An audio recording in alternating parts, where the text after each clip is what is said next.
SSP Global Jobs, the first job consultancy of Haryana. रोजगार दिलाए, बेरोजगारी भगाए।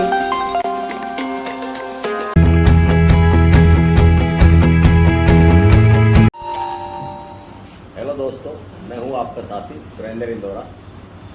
आज हम बात करेंगे बावल विधानसभा क्षेत्र में विधायक कौन बनेगा, ये आज का हमारा विषय है। लेकिन इससे पहले हम बताना चाहते हैं कि 5 अक्टूबर को जो वोटिंग होनी है और 8 अक्टूबर को जो रिजल्ट आना है, उसके लिए राजनीति यहाँ पूरी तरह से गरमाई हुई है। इस क्षेत्र में क्या पूरे राज्य में राजनीति गरमाई हुई है। भारतीय जनता पार्टी तीसरी बार हरियाणा में सत्ता प्राप्त करने के लिए संघर्ष कर रही है। दूसरा, कांग्रेस पार्टी सत्ता में आना चाहती है, उसके लिए उसने भी कमर कसी हुई है। टिकट वितरण के समय भी दोनों ही पार्टियों ने बेहद सोच समझकर और फैसला लिया है। अब दक्षिणी हरियाणा की अगर हम बात कर ले तो भारतीय जनता पार्टी ने सारा भार केंद्रीय मंत्री राव इंद्रजीत सिंह के ऊपर डाल दिया है। अब देखना यह होगा कि राव इंद्रजीत सिंह उस भार को कैसे संभाल पाएंगे और यहाँ की जनता को किस तरह संभाल पाएंगे। इधर कांग्रेस पार्टी ने भी दीपेंद्र सिंह हुड्डा ने और भूपेंद्र सिंह हुड्डा ने ये बोझ अपने ऊपर लिया है। लेकिन हम ये देखेंगे कि बावल विधानसभा क्षेत्र में कौन से समीकरण के तहत और कौन होगा जिसके सिर पे ताज रखा जाएगा 8 अक्टूबर को। इसी विषय में हम बात करेंगे और हमारे साथ है SSP टाइम्स के संपादक पवन कुमार जी। पवन जी, एक बात बताइए, भारतीय जनता पार्टी ने बावल विधानसभा क्षेत्र से एक नए चेहरे को चुनाव मैदान में उतारा है, कृष्ण कुमार को, जबकि डॉक्टर बनवारी लाल वहाँ से 2 बार MLA रह चुके थे, मंत्री भी बने, तो लेकिन फिर भी उनकी टिकट काट दी गई। ऐसा क्यों हुआ है कि क्यों उनकी टिकट काटी गई है?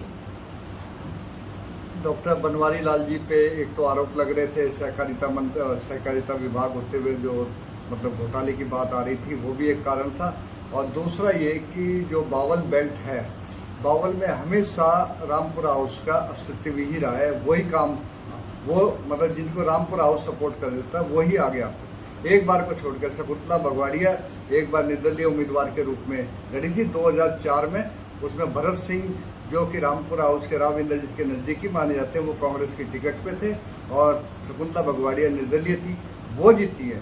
इसके अलावा जितने भी यहाँ से जो चुनाव लड़े हैं, जितने भी उम्मीदवार यहाँ से चुनाव लड़े, चाहे वो किसी भी पार्टी में हो, चाहे रामेश्वर दाल हो, चाहे बनवारी हो, सब के सब एक तरह से राव इंद्रजीत या रामपुरा हाउस पे डिपेंड रहे। तो इस बार भी यही चीज़ है। डॉक्टर कृष्ण कुमार जी को एकदम झटके से भारतीय जनता पार्टी की टिकट दिलवाई गई है, लेकिन यहाँ और पहले वालों में थोड़ा सा अंतर है। डॉक्टर कृष्ण कुमार यहाँ भूगोलिक स्थिति से अभी तक अवगत नहीं है, वो पूर्णतः रामपुरा हाउस पे राव इंद्रजीत पे डिपेंड है।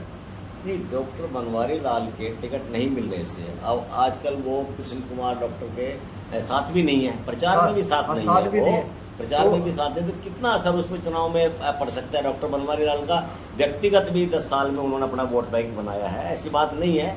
एक नया होता है। अगर बनवारी लाल जी उनके साथ होते हैं तो एक चीज़ जो वो थोड़ी आसान हो जाती है। आसान क्या हो जाती है? जो चीज़ जो मतलब लक्ष्य से उन लेके चलेंगे, भाई चुनाव हमें इतने तारीख तक कंप्लीट करना है, अपने चुनाव अभियान चलाना है, तो जो रास्ता सारा डॉक्टर बनवारी जी जानते हैं, उस पर कृष्ण कुमार अगर चलते हैं तो कम समय में एक अच्छा सहयोग मिल जाता है, जिसका जो नहीं मिल रहा है, जिस कारण से डॉक्टर कृष्ण कुमार को काफ़ी परेशानी का सामना करना पड़ा। आपका कहने का मतलब ये है कि राव इंद्रजीत सिंह का निश्चित रूप से बहुत बड़ा प्रभाव बावल क्षेत्र के अंदर है, इसमें कोई शक नहीं।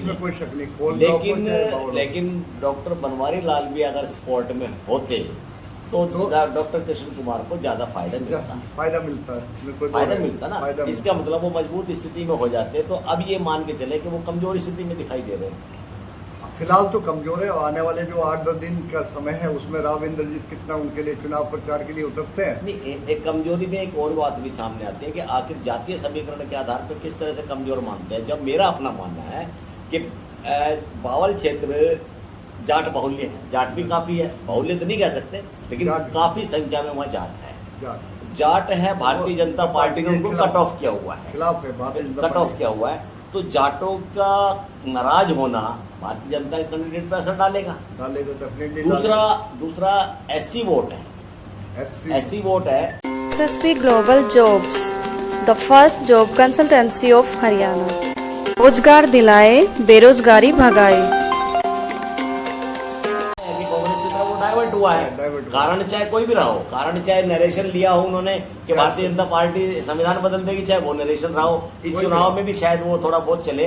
हालांकि ये बात किसी भी तरह सही नहीं है कि भारतीय जनता पार्टी अगर फॉर्म में आ जाती उस समय, वो तो एक अलग बात होती है, लेकिन वर्तमान में ये मुद्दा शायद काम नहीं करेगा कि भारतीय जनता पार्टी संविधान बदलेगी। कारण कि केंद्र के अंदर भारतीय जनता पार्टी बहुमत में नहीं है, इसलिए वो नरेशन अगर कांग्रेस लेके चलती है और इसके माध्यम से दलितों को अपनी ओर करती है, तो ये शायद मुद्दा इस बार विधानसभा चुनाव में नहीं चलेगा। नहीं, मुद्दा तो नहीं, लेकिन जो गहराई से सोचेगा तब तो नहीं चलेगा। लेकिन ये एक दिमाग में जो फिक्स बैठा दिया गया है, जैसे कि राव इंद्रजीत कहते थे कि इस बार मेरी जो दलित की वोट थी वो चुनाव में कम आई, उसी के लिए उन्होंने बनवारी लाल को ब्लेम करा कि इतनी कम क्यों आई।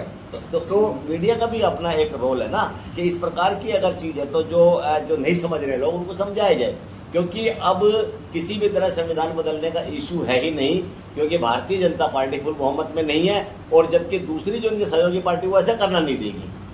तो इस मुद्दे का शायद कोई वो नहीं है। फिर भी कांग्रेस का या एससी वोट जो है ज़्यादातर हमेशा कांग्रेस में जाता रहा है, लेकिन यहाँ भी उनको एक नुकसान हो रहा है ना, क्योंकि बसपा से वो संयुक्त उम्मीदवार भी वहाँ खड़े हैं, वो भी चला जाएगा। आम आदमी पार्टी से जवाहर जी है, वहाँ भी वो भी कांग्रेस का वोट बैंक है, इसका मतलब वो भी कांग्रेस को थोड़ा सा नुकसान पहुंचेगा। तो यहाँ बीजेपी को थोड़ा सा जो जाटों की वोट नहीं मिलने से जो नुकसान होगा वो इनसे थोड़ा सा फायदा हो जाएगा।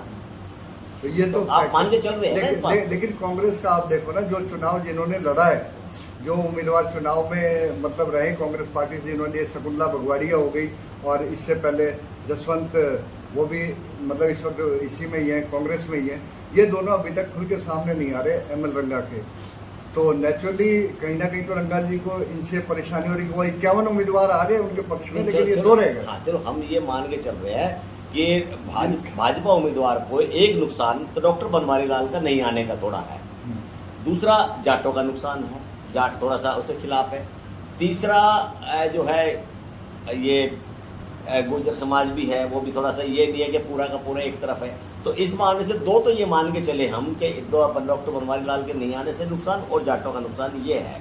अब रही बात है कांग्रेस उम्मीदवार की। कांग्रेस उम्मीदवार जो है, डॉक्टर रंगा ये कहते हैं कि 51 आदमी मेरे पास, 52 आदमी 54 आदमी ने फॉर्म अप्लाई किया था टिकट के लिए, 51 आदमी तो मेरे साथ घूम रहे। लेकिन मैं जहां तक मानता हूँ ये 51 आदमी का तो कोई आधार ही नहीं है, इनकी तो अपनी अपनी वोट है, इनका तो कोई यूज है ही नहीं। इनमें जो फर्क पड़ेगा वो फर्क पड़ेगा सब्रवाल से, श्याम सुंदर सब्रवाल से। अच्छा। क्योंकि उन्होंने 30-35 से 1000 के आसपास दोनों चुनावों में पिछले में वोट लिए हैं, वो कांग्रेस में तो आ ही गए, उन्होंने समर्थन देने की बात भी कह दी।